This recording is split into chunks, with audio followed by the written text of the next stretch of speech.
తప్పు చేసిన వాళ్ళకి అందరికీ ఒకటే శిక్ష ఉంటుంది సార్. అందుకే నేను ఇందాక స్టాండ్ కూడా న్యాయవాదిగా అని చెప్పా. ఎప్పుడు పార్టీ కండవాళ్ళు కూడా ఎప్పుడు కప్పుకొని డిబేట్లు కూడా నేను రాను సార్, నాకు అలా ఇష్టం ఉండదు. అయితే ఇందాక మన కూటమికి సంబంధించి చంద్రబాబు గారు ఎక్కడ ఏ తప్పుని ఉపేక్షించరు అనేది వాస్తవం. కానీ మేము కూడా మా నాయకుడికి గొప్ప గొప్ప సిద్ధాంతాలని గట్టిగా నమ్ముతామండి, దాంట్లో ఎటువంటి సందేహం లేదు. కానీ భీమ్లా నాయక్ వేరు, పవన్ కళ్యాణ్ గారు వేరు ఇప్పుడు రాజకీయంగా.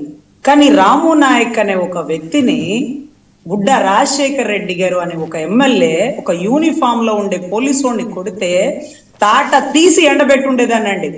కనుక పార్టీ స్టాండ్ కనుక లేకపోయి ఉంటే, జనసేనలో అధికార ప్రతినిధి అనే పదవి లేకపోతే నాటి రోడ్డు మీద ధర్నా చేసి ఎమ్మెల్యే అరెస్ట్ అయ్యే వరకు అక్కడ కూర్చోబెట్టి ఉండేదానండి. సమస్య ఎంత దారుణం అంటే ఐపీసీ సెక్షన్ 353 ప్రకారం నాన్ బెయిలబుల్ అఫెన్స్. నా దగ్గర అతను మాట్లాడే రికార్డింగ్ కూడా ఉంది.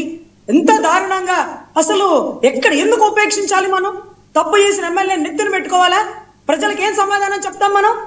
అదే ఒక భీమ్లా నాయక్, అదే ఒక వకీల్ సభ అయితే ట్రీట్మెంట్ ఎలా ఉంటుందో తెలుసండి. ఈరోజు అసలు ముగ్గురిని అసలు ఒక హోటల్లో పనిచేసేవాడిని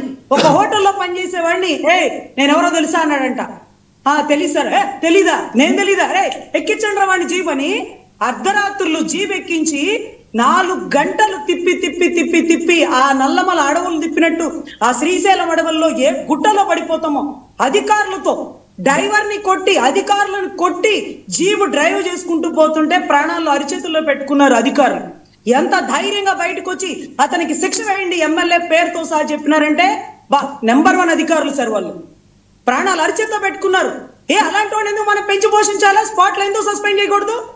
సెక్షన్ ఉంది కదా అందరికి. ఇదేంటి మనిషికి ఒక చట్టమా? స్పాట్ లో అరెస్ట్ చేయాల్సినటువంటి సెక్షన్ అది.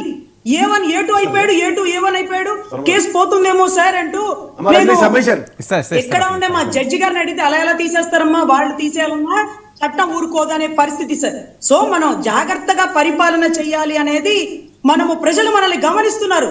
మనం అద్దంలో మొహం చూసుకుంటున్నట్టే ప్రతిరోజు ప్రజలు మనల్ని చూస్తున్నారు. సో జాగ్రత్తగా పరిపాలన చేయాలండి.